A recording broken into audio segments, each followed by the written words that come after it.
겨울 새벽이었습니다. 사람의 발길은커녕 짐승조차 꼬리를 감추고 숨어드는 혹독한 눈보라가 몰아치는 밤이었습니다. 관아 뒤편 염습터, 시신을 씻기고 삼배로 감싸던 그 을씨년스러운 터전 앞에 횃불 수십 개가 밤하늘을 찌르며 타올랐습니다. 관군이 들끓듯 몰려와 형틀 앞에 도열해 있었고 그 안에 두 사람이 포위되어 있었습니다. 한 사람은 피범벅이 된 거구의 사내였습니다. 두 손은 동상으로 갈라터져 검붉은 피가 흘러내렸고 부러진 한쪽 다리는 바닥에 질질 끌렸습니다. 그래도 그의 눈빛만은 꺾이지 않았습니다. 짐승 같은 그러나 어딘가 서늘하도록 맑은 눈빛으로 앞을 응시하고 있었습니다. 또 한 사람은 단아하게 고개를 든 여인이었습니다. 온몸이 떨렸으나 입술만은 굳게 다물고 있었고 그 품속에는 무언가를 꼭 쥔 손이 감춰져 있었습니다. 형방이 비릿한 웃음을 흘리며 걸어 나왔습니다.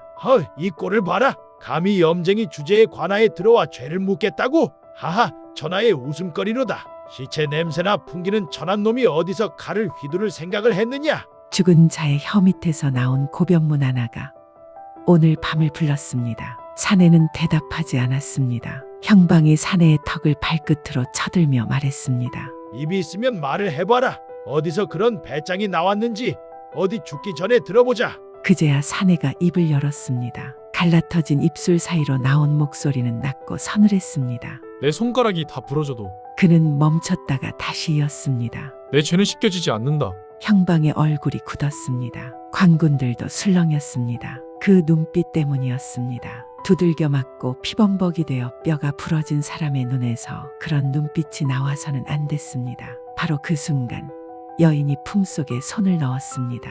손끝에 닿는 것은 작고 낡은 호패 조각. 그 조각이 맞물리는 순간 사또의 목줄이 드러납니다. 그러나 여인은 멈췄습니다. 아직은 아니었습니다. 아직은. 그때 여인이 나직하게 입을 열었습니다. 죽은 자가 남긴 말 이제 산자들이 듣게 하겠소.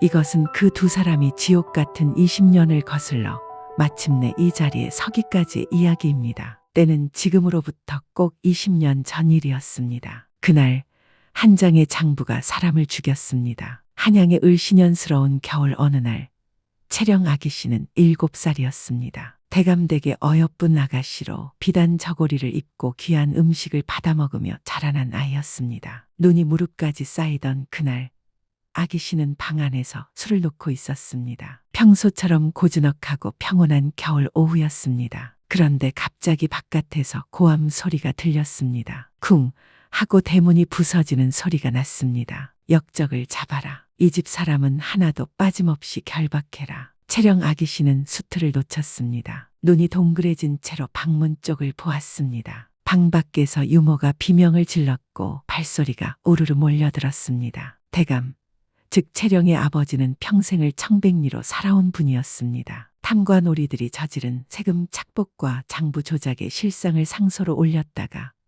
오히려 그들에게 영모의 누명을 쓰게 된 것이었습니다. 문서는 이미 조작되어 있었고 증인들은 협박을 받아 입을 닫았으며 포도청은 처음부터 결론을 정해놓고 움직였습니다. 집은 그날로 불탔습니다. 아니, 정확히는 관군들이 샅샅이 뒤진 뒤 불을 질렀습니다. 친족들은 줄줄이 끌려갔고 대감은 그 자리에서 포박당의 형장으로 끌려가며 마지막으로 한 사람의 손을 잡았습니다. 17살의 머슴 돌쇠였습니다. 돌쇠야, 대감의 손은 떨렸습니다. 우리 채령이를 부탁한다. 내 목숨으로 지켜다오. 돌쇠는 그 말에 고개를 들지 못했습니다. 눈물이 나오지 않았습니다. 눈물이 나올 여유도 없이 그는 이를 악물었습니다. 그리고 채령 아기씨를 등에 업고 뒷담을 넘었습니다. 역적의 피, 저것들 잡아라. 그렇게 두 사람은 유배로 내몰렸습니다. 채령은 7살이었고 돌쇠는 17이었습니다. 그들이 내쳐진 곳은 바닷바람이 살을 내는 외딴 유배지였습니다. 흑산도보다도 더 척박하다는 벽지읍에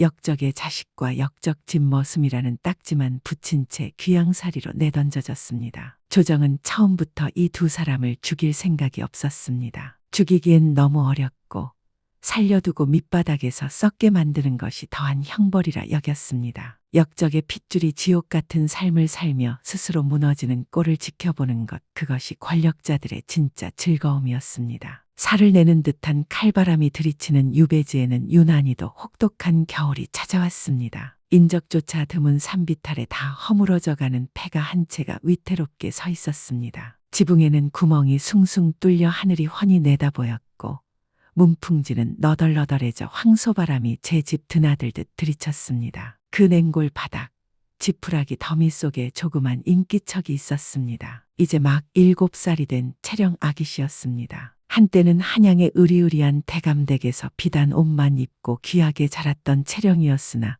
지금 걸치고 있는 것은 솜이 다 빠져나간 얇은 누더기 한 장뿐이었습니다. 채령은 며칠째 쌀 구경조차 하지 못한 빈속을 움켜쥐고 가늘게 신음했습니다. 오라버니, 나 배가 너무 아파. 입술은 파랗게 질려 있었고 고사리 같은 손은 동상에 걸려 붉게 부어올라 있었습니다. 그 곁을 지키고 있는 것은 돌쇠였습니다. 돌쇠 역시 꼴이 말이 아니었습니다. 멸문지화를 당할 때 겨우 챙겨 입은 무명옷은 이미 걸레짝처럼 해졌고 발에는 집신조차 없이 헝겊을 칭칭 감고 있었습니다. 돌쇠는 자신의 체온이라도 나눠주려는 듯 떨고 있는 아기씨를 꼭 끌어안으며 거친 손으로 등을 쓸어내렸습니다. 조금만 참으십시오.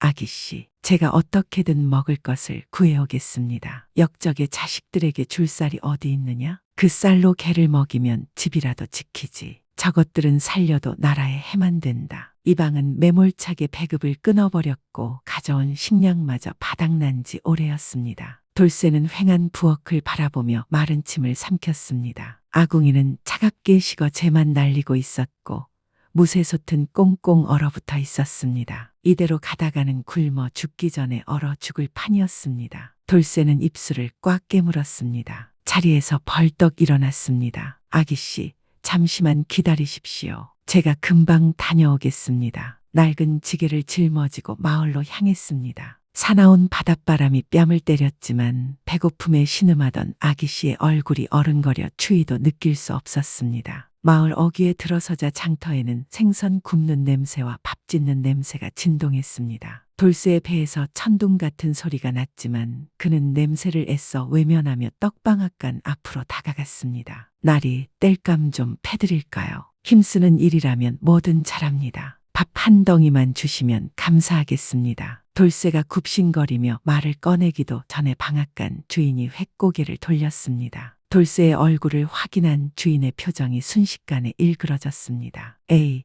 재수없게. 아침부터 역적놈의 종자가 얼쩡거려. 주인은 들고 있던 떡매를 내려놓더니 옆에 있던 소금 바가지를 집어들어 돌쇠에게 뿌렸습니다. 썩 꺼지지 못해. 내 놈들한테 줄 밥 있으면 내다 버리겠다. 나리, 제발 한 번만 봐주십시오. 아이가 7살 난 아이가 굶고 있습니다. 돌쇠는 자존심이고 뭐고 다 버리고 바닥에 무릎을 꿇었습니다. 하지만 돌아온 것은 밥이 아니라 매몰찬 발길질이었습니다. 소란이 일자 장터에 있던 건달배들과 마을 청년들이 몰려들었습니다. 그들은 역적 집안의 머슴인 돌쇠를 화풀이 대상으로 삼았습니다. 저놈 몸뚱이는 아주 튼튼해 보이는구먼. 어디 얼마나 튼튼한지 볼까? 누군가 던진 돌멩이가 돌쇠의 이마에 정통으로 맞았습니다. 둔탁한 소리와 함께 시뻘건 피가 주르륵 흘러내려 눈앞을 가렸습니다. 돌쇠가 고통스러운 신음과 함께 머리를 감싸 쥐자 이번에는 몽둥이가 날아들었습니다. 돌쇠는 바닥에 웅크린 채 쏟아지는 매질을 온몸으로 받아냈습니다. 반항할 수도 있었습니다. 웬만한 장정 서너 명은 번쩍 들어올릴 기력이 있었습니다. 하지만 그랬다가 아기씨에게 해가 갈까봐 그저 주먹만 꽉 쥐고 버텼습니다. 독한 놈, 소리 한 번 안 지르네. 이거나 먹어라. 사람들은 바닥에 쓰러진 돌쇠에게 침을 뱉고 흙을 뿌린 뒤 낄낄거리며 사라졌습니다. 장터 바닥에는 돌쇠가 흘린 피가 붉은 점처럼 흩뿌려져 있었습니다.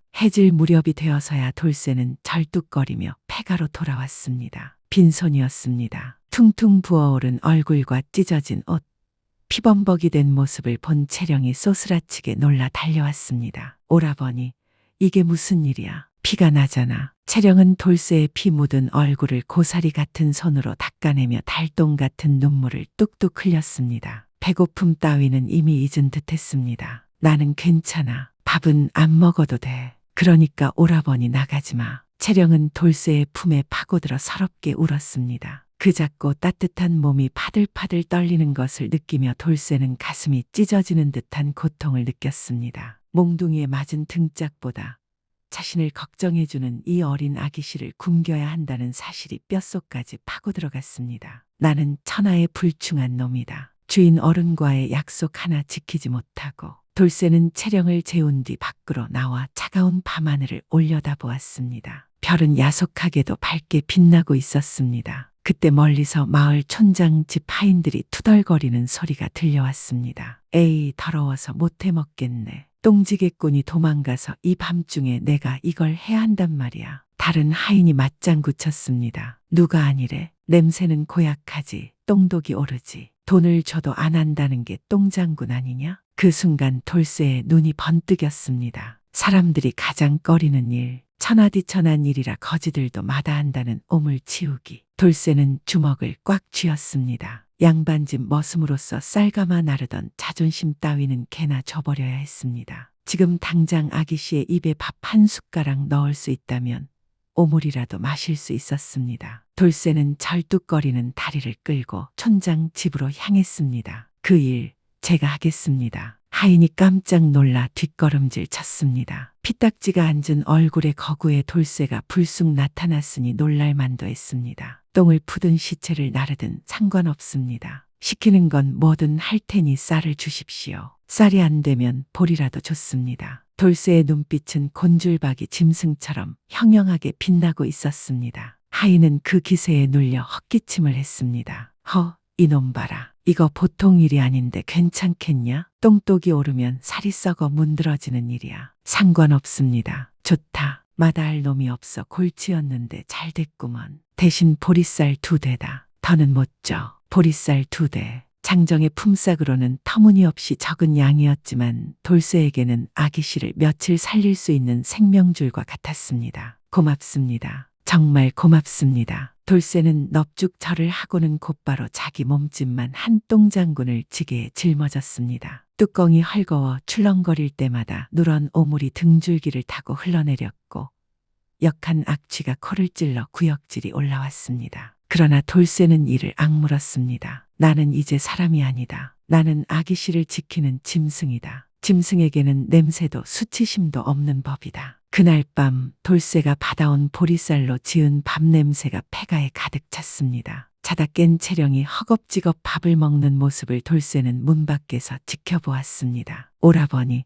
안 들어와? 같이 먹자. 저는 밖에서 많이 먹고 왔습니다. 배가 불러서 그럽니다. 돌쇠는 거짓말을 하며 뒷걸음질 쳤습니다. 자신의 몸에서 진동하는 악취를 아기씨가 맡을까봐 방 안으로 들어갈 수가 없었던 것입니다. 찬물에 몸을 씻고 또 씻었지만 살가죽에 스민 오물 냄새는 쉽게 지워지지 않았습니다. 돌쇠는 혹겹 하나의 의지로 부엌 아궁이 옆에 웅크리고 앉았습니다. 등은 똥독이 올라 쓰라리고 배는 텅 비어 있었지만 방 안에서 들려오는 채령의 숟가락 달그락거리는 소리가 그에게는 천상의 음악처럼 들렸습니다. 드세요, 아기씨. 많이만 드세요. 이놈은 오물이 아니라 지옥불이라도 뒤집어 쓸 수 있습니다. 가장 밑바닥 오물 속에서 피어나는 처절하고도 눈물겨운 헌신의 시작이었습니다. 유배지의 겨울은 길고도 혹독했으나 돌쇠의 시간은 계절을 잊은 채 흘러갔습니다. 그날 이후로 돌쇠는 사람이기를 포기한 듯 살았습니다. 종이 트기도 전, 달구름 소리가 들리기도 전에 일어나 남들이 잠든 새벽길을 나섰고 모두가 잠든 깊은 밤이 되어서야 그림자처럼 돌아왔습니다. 그의 지게에는 언제나 시큼하고 역한 냄새가 진동하는 오물통이 실려 있었습니다. 마을의 온갖 더러운 오물을 도맡아 쳤고 누군가 죽어나가면 가장 먼저 달려가 염습을 하고 시신을 날랐습니다. 마을 사람들은 코를 막고 그를 피했습니다. 에구, 냄새야. 저놈 지나가는 자리는 풀도 죽겠다. 역정놈 머슴이라더니 딱 제 분수에 맞는 일을 찾았구먼. 비수 같은 조롱이 등 뒤에 꽂혔지만 돌쇠는 대꾸하지 않았습니다. 그저 묵묵히 땅만 보고 걸을 뿐이었습니다. 염습은 아무나 할 수 없는 일이었습니다. 얼음장 같은 물에 시신을 씻기며 손등이 갈라져 피가 번지고 오한에 떨리는 손으로 삼배를 한 땀 한 땀 감아야 했습니다. 처음에는 구역질이 올라와 이를 악물어야 했습니다. 그러나 돌쇠는 차츰 요령을 익혔고 차츰 시신 앞에서 고요해지는 법을 배웠습니다. 그리고 그는 한 가지 원칙을 세웠습니다. 죽은 자의 주머니에서 떨어진 엽전 한 입도 절대 훔치지 않는 것. 가난했습니다. 굶주렸습니다. 그러나 시신의 물건에는 손을 대지 않았습니다. 작은 엽전 하나라도 발견하면 유족에게 돌려주었습니다. 처음에는 의아하게 보던 마을 사람들도 차츰 그것을 알게 되었습니다. 그리고 아주 천천히, 아주 조금씩 돌쇠라는 이름이 믿을 수 있는 사람으로 전해지기 시작했습니다. 그 사이 채령은 자랐습니다. 9살이 되던 해, 채령은 심부름으로 서책방을 드나들기 시작했습니다. 거기서 책을 보았고 글을 익혔고 문서를 읽는 법을 스스로 터득했습니다. 어릴 때 아버지 무릎에서 배운 것들이 남아 있었습니다. 장례 행렬이 지나갈 때면 채령은 상주들의 이야기를 귀담아 들었습니다. 소문과 사실을 분류하는 습관을 길렀습니다. 그리고 염습터에 버려지는 물건들, 찢긴 천과 끈과 인장 조각과 종이들을 주워 모아 숨겼습니다. 사람은 죽어도 종이는 남는다. 채령은 혼자 중얼거리곤 했습니다. 아직 10살도 되지 않은 아이의 입에서 나온 말이라고는 믿기 어려운 말이었습니다. 밤마다 채령은 돌쇠의 손을 잡아당겼습니다. 그리고 조심스럽게 손등에 난 상처에 소금물을 발라주었습니다. 오라버니, 그 냄새는 더러움이 아니옵니다. 아기씨, 살아남은 냄새이옵니다. 우리가 오늘도 살았다는 냄새이옵니다. 돌쇠는 잠시 아무 말도 하지 못했습니다. 그리고 나직하게 맹세했습니다. 내가 내 앞길만은 더럽히지 않겠다. 세월이 흘렀습니다. 채령은 15이 되었고 돌쇠는 25이 되었습니다. 두 사람은 여전히 그 유배지 읍에서 살았습니다. 돌쇠는 읍에서 손꼽히는 염쟁이가 되었습니다. 실력이 뛰어나 이제는 부잣집 장례도 맡게 되었고 그 과정에서 돌쇠는 한 가지 사실을 알게 되었습니다. 죽은 자의 몸은 말을 한다. 상처의 모양, 뇌출혈의 흔적, 손발의 남은 멍. 죽은 자의 몸은 거짓말을 하지 않았습니다. 돌쇠는 그것을 잃는 법을 익혔습니다. 누가 가르쳐주지 않았지만 수백 구의 시신을 씻기며 자연스럽게 눈이 열렸습니다. 그러던 어느 날이었습니다. 새벽에 억울하게 죽은 사내의 시신이 염습터로 들어왔습니다. 관아에서 보낸 시신이었는데 서류에는 도적과 싸우다 죽었다고 적혀 있었습니다. 그러나 돌쇠의 눈에는 달리 보였습니다. 상처의 방향, 결박의 흔적, 그리고 손발의 멍 자국. 이것은 싸우다 죽은 자의 몸이 아니었습니다. 억울하게 얻어맞다 죽은 자의 몸이었습니다. 돌쇠가 시신을 씻기던 중이었습니다. 혀 밑을 확인하는 순간 손끝에 뭔가 닿았습니다. 꼼꼼하게 접힌 아주 작은 종이 조각이었습니다. 심장이 내려앉았습니다. 돌쇠는 주위를 살피며 조심스럽게 종이를 펼쳤습니다. 떨리는 글씨로 빼곡하게 쓰인 글자들. 나를 죽인 자는 최가 사또의 수하 이방. 장부를 숨긴 곳은. 돌쇠의 손이 떨렸습니다. 이것은 죽은 자가 마지막 숨을 거두기 전 혀 밑에 숨겨 남긴 고변문이었습니다. 그러나 이 종이가 알려지면 자신도 죽는 것이었습니다. 그때 번뜩 떠오른 생각이 있었습니다. 최가 사또는 시신이 들어올 때마다 반드시 직접 확인하는 버릇이 있었습니다. 그것이 단순한 관리 확인이 아니라는 것을 돌쇠는 알고 있었습니다. 한 번은 그가 시신의 입안을 손수 확인하는 것을 보았습니다. 죽은 자의 입을 막는 것이 버릇처럼 몸에 밴 자였습니다. 죽으면서도 말을 남길까봐 두려워하는 자의 짓이었습니다. 그래서 이 고변문을 발견한 것이 기적 같은 일이었습니다. 최가의 손이 닿기 전에 이 시신이 돌쇠에게 왔다는 것이 어쩌면 하늘이 허락한 마지막 기회였습니다. 돌쇠는 종이를 태우려 했습니다. 그때 채령이 들어왔습니다. 오라버니, 뭘 태우려고? 채령은 종이를 보았습니다. 그리고 읽었습니다. 채령의 눈이 가늘어졌습니다. 태워서는 아니 됩니다. 아기씨, 이게 밖으로 나가면 우리가, 이것은 살아있는 사람을 살릴 문서이옵니다. 채령은 단호했습니다. 그리고 한참을 생각하더니 말했습니다. 반만 뜯으십시오. 반은 숨기고 나머지 반은 따로 보관해 두십시오. 무슨 뜻입니까? 증거는 한꺼번에 드러나서는 아니 됩니다. 절반이 있다는 걸 알면 나머지 절반을 찾으려 할 것입니다. 그래야 저들이 섣불리 움직이지 못하죠. 15살의 아기씨는 그렇게 말했습니다. 돌쇠는 천천히 종이를 반으로 뜯었습니다. 절반은 품속에, 절반은 염습터 뒤편 매장터 은행나무 밑에 밀랍으로 봉인한 항아리 속에 묻었습니다. 그 고변문에는 이름이 적혀 있었습니다. 최가 이읍에 새로 부임한 사또의 이름이었습니다. 최 사또는 겉으로는 청렴한 척했습니다. 부임 첫날 백성들 앞에서 말했습니다. 나는 이 고을에 어버이로 왔어. 억울한 자 없게 굶는 자 없게 하겠소. 그 말을 들은 백성들은 박수를 쳤습니다. 그러나 속은 달랐습니다. 최 사또는 억울한 백성을 죄인으로 만들어 죽이고 죽은 자의 재물과 장부를 빼돌렸습니다. 세금을 착복하고 곡식 창고를 개인 것처럼 썼습니다. 그 빈자리는 허위 장부로 메웠습니다. 그리고 가장 끔찍한 버릇이 있었는데 자신의 손에 죽은 자가 증거를 남기지 못하도록 시신을 직접 훑고 다니는 것이었습니다. 그래서 그 고을에서 억울하게 죽어나간 사람 중에 입속에 무언가를 남긴 자가 단 한 명도 없었습니다. 최가의 손이 닿기 전에 그 시신이 돌쇠에게 먼저 왔다는 것은 실로 기적 같은 일이었습니다. 최 사또는 어느 날 염습터를 지나다가 채령을 보았습니다. 저 아이는 누구냐? 역적의 딸이옵니다. 유배 온 지 10여 년 됩니다. 최 사또의 눈이 가늘어졌습니다. 역적의 피가 아깝구나. 저렇게 총명해 보이는 얼굴이. 그리고 돌쇠를 보았습니다. 최 사또는 코웃음을 쳤습니다. 시체 닦는 손으로 뭘 지키겠다는 거냐. 며칠 후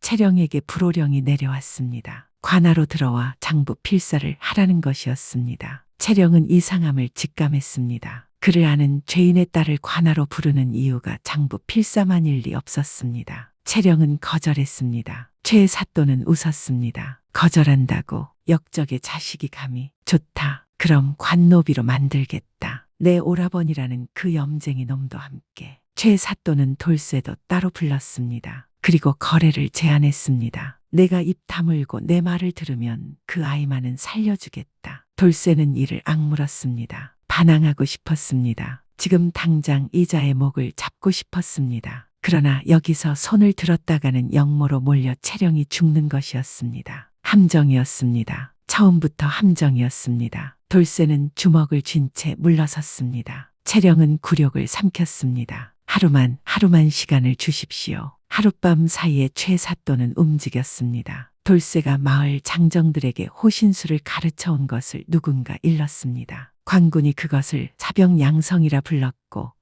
최 사또는 즉각 역모제를 씌었습니다. 새벽에 관군이 들이닥쳤습니다. 염습터와 폐가를 에워쌌습니다. 수십 명의 관군이 횃불을 들고 몰려들었을 때 돌쇠와 채령은 이미 잠에서 깨어나 있었습니다. 채령이 먼저 말했습니다. 싸우지 마십시오.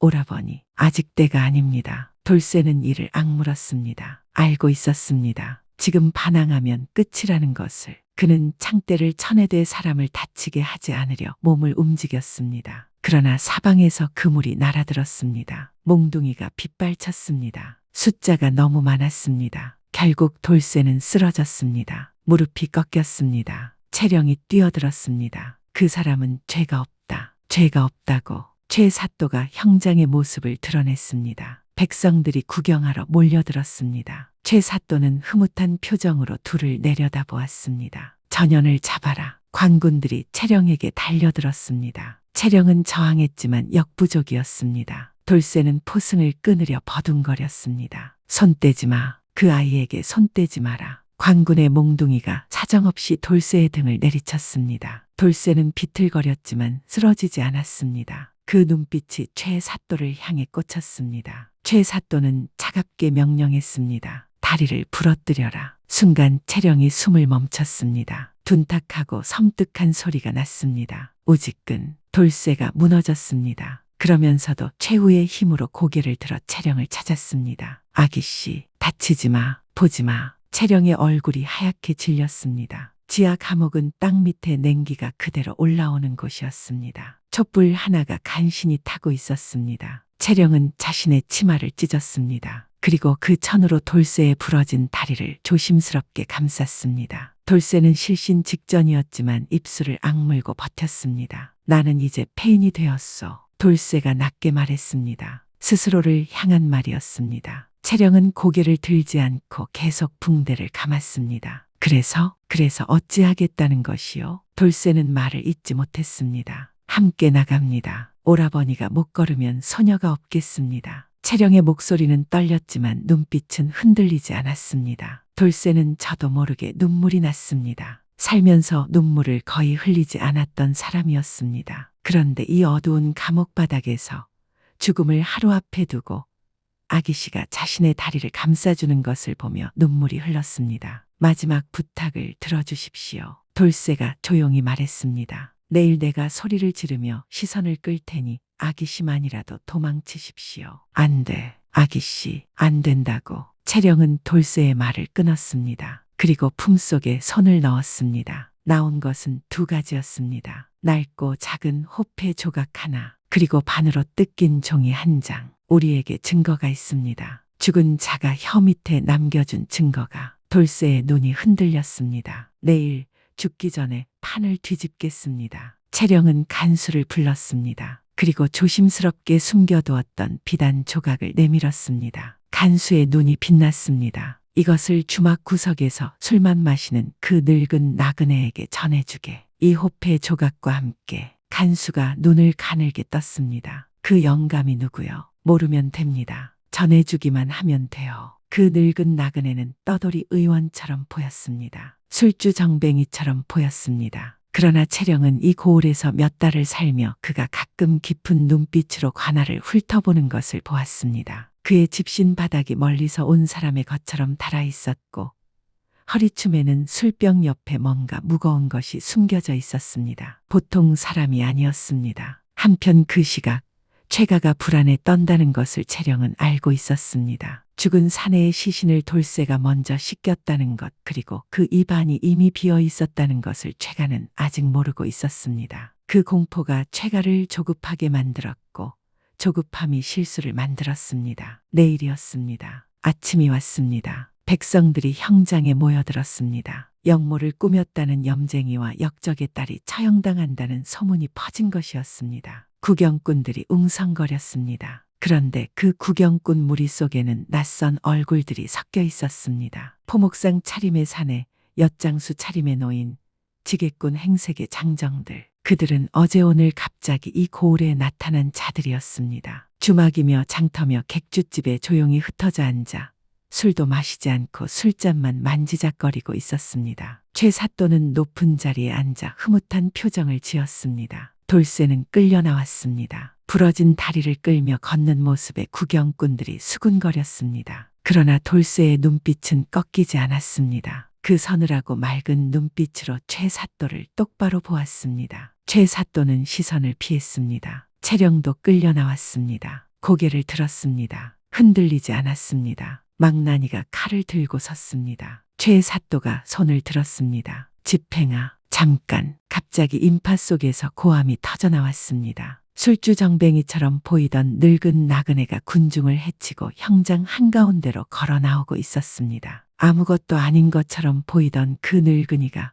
이제는 달랐습니다. 등이 곧았습니다. 눈빛이 달랐습니다. 그가 손을 치켜들었습니다. 번쩍이는 것이 있었습니다. 마패였습니다. 말이 새겨진 둥근 구리패 임금의 심표였습니다. 그 앞에서는 고을 사또도 고개를 들지 못했습니다. 암행어사 출두요. 순간 사방이 조용해졌습니다. 그리고 군중 속에 섞여 있던 낯선 얼굴들이 일제히 움직이기 시작했습니다. 포목상 차림의 사내, 엿장수 차림의 노인, 지게꾼 행색의 장정들이 품 안에서 무기를 꺼내 들었습니다. 어사를 따라 잠입해 있던 포졸들이었습니다. 수십 명의 포졸이 형장을 에워싸기 시작했습니다. 관군들이 당황하며 웅성거렸습니다. 최사또의 얼굴이 파랗게 질렸습니다. 이게 무슨... 어사가 천천히 최사또 앞으로 걸어갔습니다. 최가, 그대는 이 고을 부임 이후 세금 착복, 장부 조작, 무고한 백성 사살의 죄를 지었어. 이미 일부 장부와 증인을 확보하였어. 터무니없는. 나는 청렴하게. 그런데 어사는 잠시 말을 멈췄습니다. 단 고변문의 반쪽만으로는 부족하오.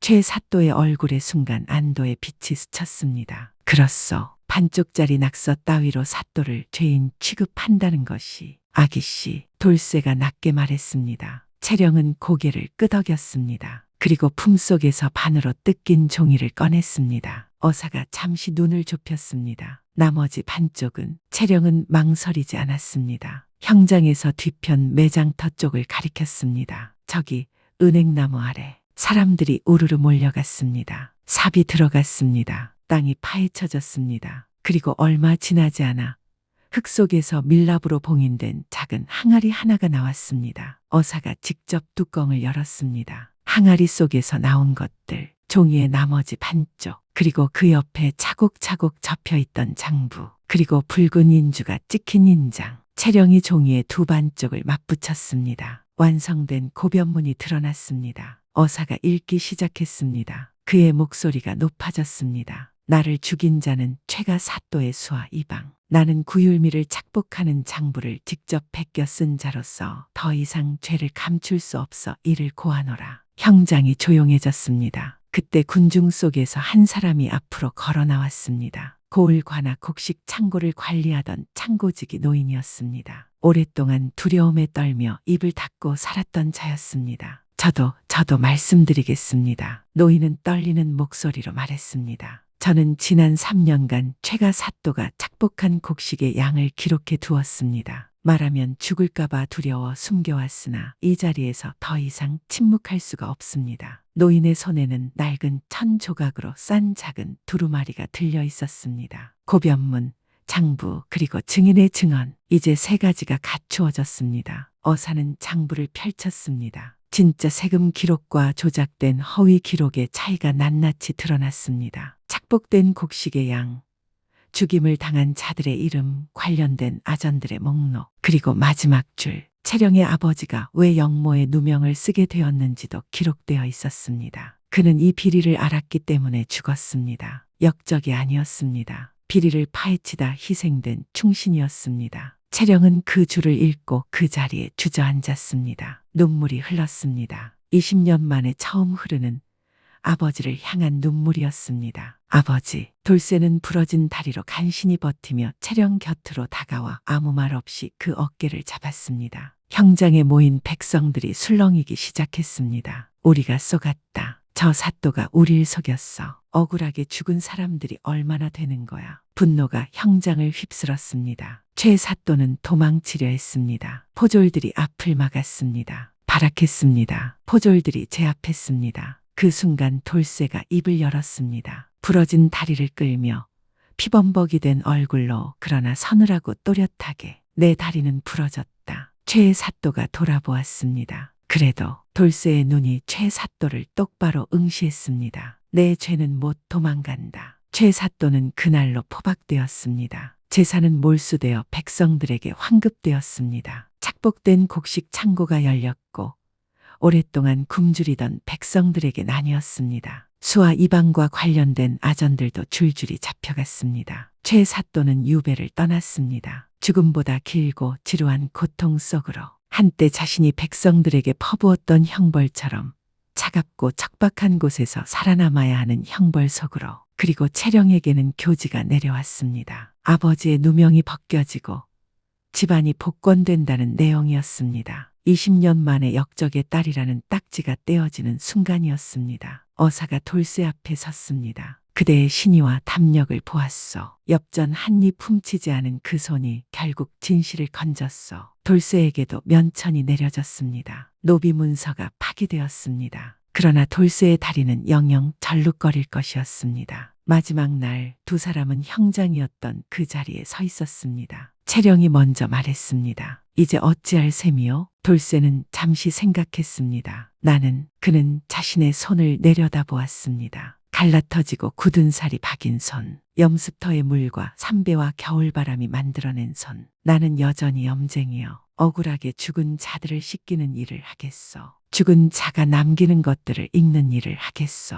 채령은 고개를 끄덕였습니다. 소녀도 마찬가지요. 채령은 결정했습니다. 복권된 양반으로서 권세를 누리는 것이 아니었습니다. 억울한 죽음의 진실을 밝혀주는 자리를 열겠다는 것이었습니다. 문서를 읽고 장부를 분석하고 죽은 자의 말을 살아있는 자들에게 전하는 일. 사람은 죽어도 종이는 남는다. 채령이 중얼거렸습니다. 그리고 나는 씻긴다. 돌쇠가 이었습니다. 나직하고 단단한 목소리로. 죄가 아니라 진실을. 그것으로 끝이 아니었습니다. 며칠 후 새로운 시신이 염습터로 들어왔습니다. 돌쇠는 여전히 절뚝거리며 시신을 씻겼습니다. 얼음장 같은 물에 손이 갈라졌습니다. 삼배 냄새가 방 안에 가득 찼습니다. 그런데 돌쇠의 손이 멈췄습니다. 시신의 혀 밑에 뭔가가 있었습니다. 꼼꼼하게 접힌 작은 종이 한 장. 돌쇠는 그것을 꺼내 들었습니다. 그리고 문 쪽을 향해 소리쳤습니다. 아기씨. 방 안에서 붓을 들고 서류를 보던 채령이 고개를 들었습니다. 또 시작이로구나. 채령은 자리에서 일어났습니다. 그 눈빛이 빛났습니다. 그렇습니다. 죽은 자들의 말은 끝나지 않았습니다. 이 땅에는 아직 억울함을 삼키며 눈을 감은 자들이 있었습니다. 그리고 그 억울함을 읽는 자들이 있는 한